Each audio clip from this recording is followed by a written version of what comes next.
Well, hello friends, Fujosevich here. Welcome back to some Hearthstone as we've queued into a quest rogue. As we are continuing our climb with our Elemental Shaman deck, however, we have slightly modified it. And we have slightly updated the way we're taking pictures of our deck list. Slightly better right now, that's for sure. And it looks like we're running into at least a, if not slower, quest rogue, at least a quest rogue who hasn't had a super strong start, and that's okay. We've got a couple elementals that are going to hopefully help slow them down a little bit. Obviously, we never expect the quest rogue to ever leave any minions on board. And okay, it looks like we're going to be getting hit with a whole bunch of freezes, which probably not the best for us, to be fair. But I think we have had moderate success against these quest rogue decks in the past, so we're not willing to write ourselves out yet, because if and when we get to the late game, we do have quite a few big minions which are really able to do some pretty good work. This is now simply just going to be a little bit upsetting with our entire board getting frozen. And our opponent needs basically one more bounce and we lose, which is unfortunate.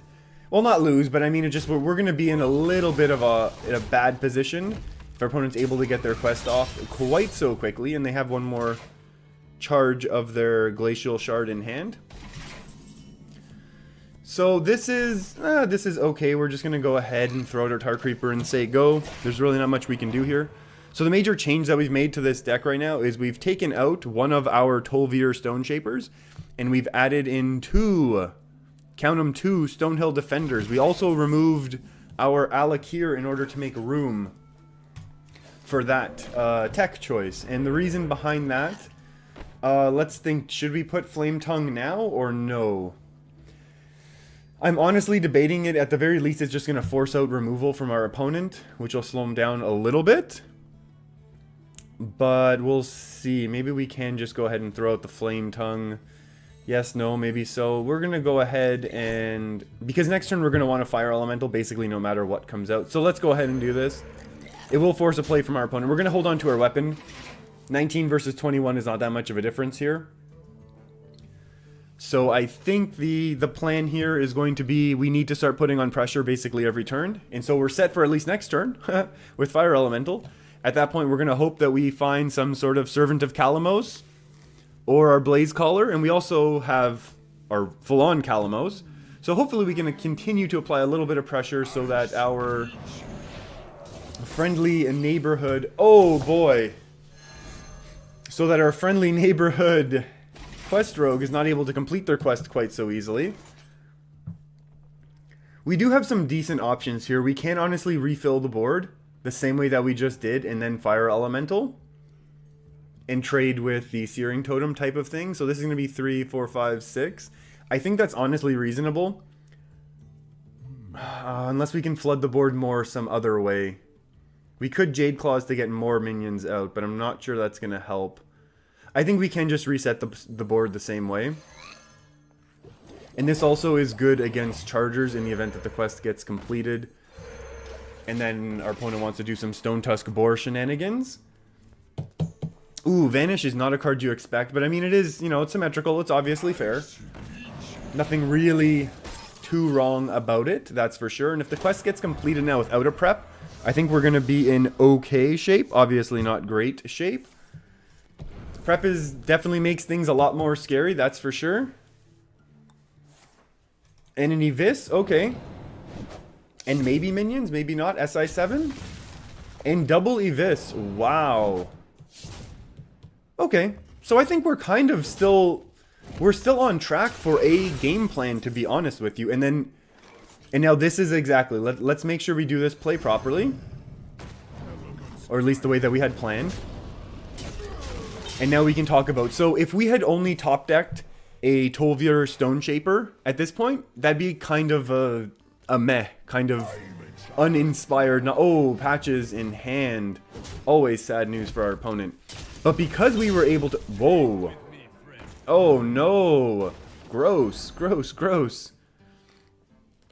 That's obviously the least good result from what we just... Oh my, and our opponent's really going face here.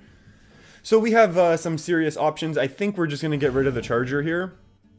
And then we are going to go ahead and heal for 12. because now this trades very, very well, and this will help stabilize, I think, better than 2 Stonehill defenders. But I think now for the long game, I feel like we've basically stabilized. Whoa, our opponent is going really, really hard with face damage, which is reasonable. Fine, that's a fair... This is fair play to them. They have to kind of, at this point, they're committed to going all in and going face here. This is also really good. So I think we're going to do it slightly differently. 7, 8, 9. So we will discover 1 first, just in case there's something awesome here. Dirty Rat's good, but I think for Thing from Below is what we want. Not that it's going to be incredibly useful to us, in the sense that we're not going to be able to play it for free right away. But this is now a board clear with a taunt, and a whole significant board on our side, with 1 taunt at least, to stop whatever comes out first. Even, there's no more room for Stone Tusk Boar shenanigans. And there it is, because, I mean, that's the type of card you want in that deck, right? There's no doubt about it. I wonder, do we have lethal? This is, 9, 10... Oh, we have, yeah, a very large lethal, actually. And that is going to be basically the game plan for every single time we have this sort of matchup, I think. And it's reasonable. I don't think always we're not going to win quite as cleanly. We're not always going to have Kalimos to help us stabilize. But that card's in this deck for a reason, and a big reason why I think this Elemental Shaman deck is going to continue to be, yes, continue to be successful on the ladder for a long time. So this is kind of funny and unfortunate that we do have this Hungry Crab tech in this deck for the sole purpose of beating these Paladin Murloc decks, which are becoming very, very popular, and although we haven't seen any recently, that's okay. But the really funny thing about it is the fact that, you know, it is a very, very dead card in a lot of matchups.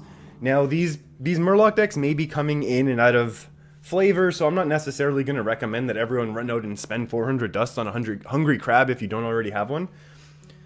Whereas with the Galactic Crawler, when Pirate Warriors were a significant thing early on in the expansion, I definitely would recommend. I mean, they were only rares, so that's definitely a much better trade, or much better trade. Yeah, this is a much better trade, but a much better trade-off for everyone.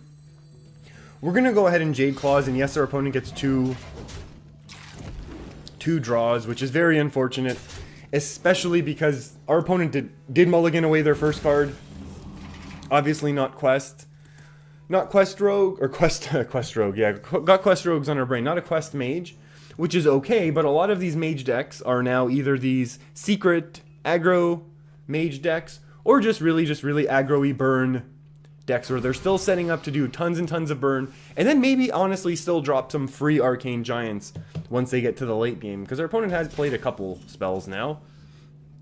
So kind of, you know, at this point it's just like, why not just go ahead and throw in some Arcane Giants to a deck that's full of spells and full of draw as well, because they have Arcanologist to draw, continue to draw their deck. I mean, they're way ahead of us on card draw right now, which is very unfortunate. They got 2 draws off of Acolyte, 2 draws off of the Arcane Intellect. We're definitely not in a good position right now, and because we're not having our Servant of Kalimos activated on turn 5, we're definitely not looking like we're in a good spot right now. Because we were overloaded, we couldn't have played our Stone Shaper last turn, which also is kind of unfortunate. But I think we'll see. We'll see how this game goes. I mean, our opponent just has so many cards in hand, could have potential for so much burst. I think part of the key to winning here is getting some significant threats out on the board early, just so that our opponent is forced to use some of their spells on our minion removal, as opposed to just being able to save all of their burn for face. Like, if all of our opponent's Frostbolts go to face, we're going to be in bad shape. If all of their Fireballs go face, we're going to be in bad shape. We only have so much healing in this thing. And we do have some. We have some significant healing potential with Kalimos and things like that. But obviously not unlimited. I am going to go ahead and play the 3/5 here. As much as it's obviously a loss of the Divine Shield and Taunt Battlecry, I think that's a lot less relevant right now in this matchup, where the only thing really relevant is surviving a bunch of direct damage. And the way we're going to do that is obviously with our Kalimos, our 2 Hot Spring Guardians, and then because we have this tech that I was just talking about with the Stonehill Defenders, I think that can make a big difference, because again, that gives us 2 more opportunities to discover the Hot Spring Guardians, along with Servant of Kalimos. So now we have a whole lot more opportunity here to be discovering all of these taunt and heal minions, which I think is really, really powerful. And then, of course, because we took out Alakir, one of my favorite, I shouldn't say my favorite card, it's not my favorite card, but one of my favorite cards. Oh, Fire Elemental is going to get Mirror Entity'd. Or Potion of Polymorphed. Which one do we think? My money is on Polymorph. Oh, okay. Vape? Okay, not vape. That's alright. Okay, this is significantly better then. That's okay. Because now our opponent's going to have to do a little bit to handle this board. Obviously, there's that one discovered card from their Primordial Glyph that's still hanging out. There's still freezing mechanics, which could go horribly for us right now. As we are seeing right now. I don't even know what we want to top deck. I think we just want to top deck Firefly. I would hex this. The issue is, of course, that we're now going to not have our Servant of Kalimos activated because we can't also hex. I don't want to lose this board. I think this board is too important right now. But I'm not going to commit the Jade Claws to it. I would be willing to Jade Claws next turn if our opponent misses... Basically, if our opponent misses their next turn. And at this point, we also now have to be worried about an Archmage. Simply because we don't have any of our hard direct removal right now. We only have 2 from hand. So if an Archmage gets dropped down, we could be in trouble if we're not able to get to it. So we want to keep a bit of pressure on board, basically at all times. In the event that something like that happens, just so it's not some massive catastrophic, wow, our opponent's going to have all the burn. So we're going to have to really keep this elemental train going. Hopefully, ASAP. Ooh, our opponent's close to milling themselves. Obviously, I think they're definitely paying attention and not going to allow that to happen. Arcane Missiles, probably not relevant. Oh! That actually is relevant if all of them... Wow! All of them went to Fire Elemental. Can someone do the math on that for me? Does anyone know how to do the math? What is that? 1 out of 6? 3 times? 1 Frostbolt finally went to not... That's pretty bad for us. Wow. That's actually really bad. How do we do this? Do I want to commit into this Flame Strike that our opponent... Oh, only needing a Frostbolt is really sad. How do we do this? I'm totally willing to slow play this. I think this is basically the safest play. I'm assuming our opponent's just going to want a Fireball or Firelands Portal down the Flame Elemental. Fire Elemental. I don't know why I keep calling it Flame Elemental. The Fire Elemental. I mean, our opponent will have, this Mage will have removal for it. There's no doubt in my mind. Or just a Blizzard. Blizzard is also a decent card. And the issue is if it's Blizzard Doomcaller, I'll be very sad. Because I really want to get my Servant of Kalimos out. And there's a good chance that won't be able to happen now. At least I feel like there's a good chance. Over half the deck. Other Frostbolt? Okay. That's, you know what? This is potentially okay simply because there has now been quite a bit. Well, it's only 2 Frostbolts that have gone. Oh, yes. Kalimos, please. And will Hero Power... how badly? How much damage is this? This is 7. This is now 7 plus 4. 7 plus 4 is 11. 11 plus 4 is 15. 15 plus a whole bunch. Maybe we're thinking too greedy. No, we're gonna have to do that all as a sneaky surprise. Let's go. This is 3, 6, 9. I'm trying to do the math. Sorry, it was just to explain what I'm doing. I'm trying to do the math for Bloodlust plus the Flame Tongue. Oh, shoot, this could be horrible. Might have to Bloodlust anyways. Okay, how do we do this? This is 3, 6, 9. 9 plus 7 is 16. 16 plus 4 is 20. This is only now 22, so that's obviously not enough. We could go Kalimos, to be honest. It's going to be 3 against our opponent. Or I guess against our opponent's board, I should say. Oh, this is so bad. Or are we just going to start racing? We can't start racing. Can we do anything with the Flame Tongue? Maybe this is 5, this is 6, 7. That's actually pretty good. Maybe we do just Flame Tongue. Oh, we would have been able to have set up our lethal. Ah, I feel silly now. Okay. Okay. So how do we want to do this? We're going to Flame Tongue here for sure.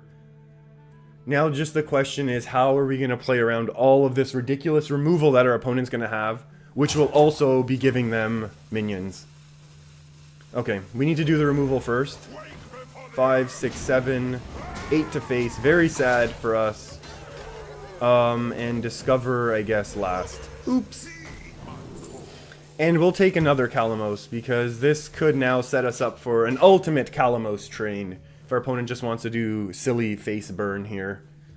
Maybe we could run them out of resources if we have 24, 36 healing, plus another 6 in the deck. 36, so we'll have 40 healing in deck. Which we hope, obviously, we hope doesn't happen, to be honest with you. I don't want that to happen, but I'm just setting us all up for the expectation of that's probably what's going to happen. Oh, that's so bad. We could have set up for the win there. Although our opponent probably would have played around it. They would have just thrown Medivh down, hoping that we don't have the Bloodlust win. And if our opponent gets greedy now... Oh, there comes that Frost Nova. Only a 3. Only a 3 for a Tesh. So that's... Oh, that's a good one, though. 3-4 is really good. And another 3. Very, very interesting. I don't even know what to think here. That's just a peculiar combo, to say the least. We're going to attack this down. We are going to want the taunt. And then I'm going to go ahead and take some more draws. Obviously, we can just get hit with a really, really bad AoE. But because we have the triple Kalimos, I guess that should be enough. And especially because our opponent didn't do any massive spell. Yeah. Alex is pretty big. But as long as our board doesn't get frozen, we'll be able to trade through this. Like, you know what I mean? Like, we're going to heal back almost to full. I have to assume this is Ice Block right now. That's pretty bad, actually, for us, isn't it? How do we do this? 6 plus 2 for Alex?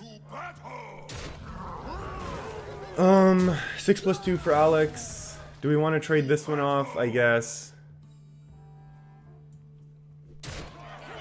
And we just do a little bit of face. That would have been really sad. I should have checked first. I should have realized that we were going to check first here. We'll do it this way for heals. And we're going to restore 12 to our hero.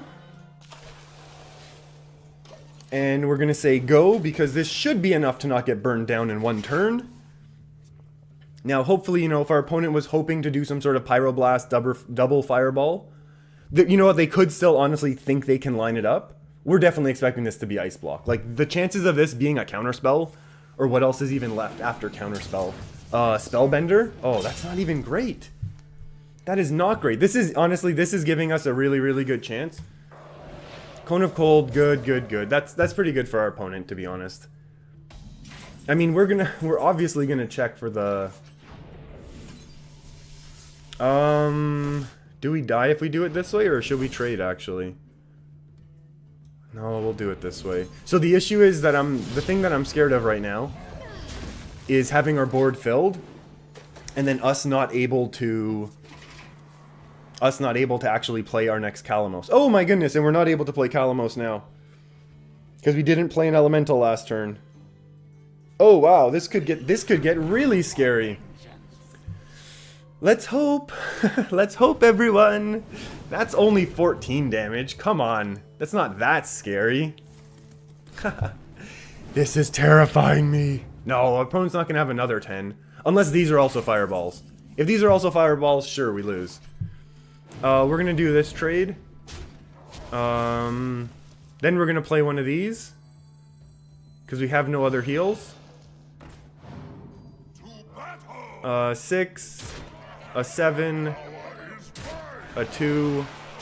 Oh no. Well, I mean, honestly, we didn't have any elementals though, so there wasn't anything we could have done, except for that turn way long ago now, where we would have had the opportunity to...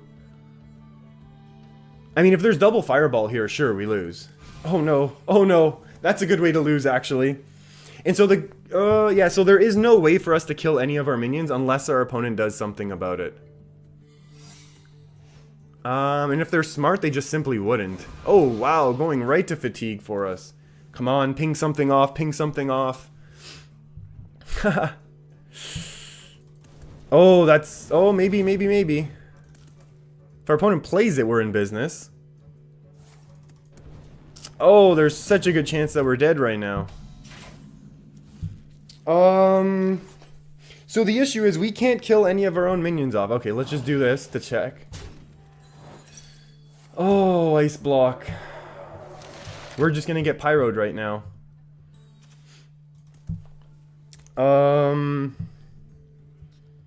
And our healing, like literally our salvation is in our hand, but we just don't have the mana.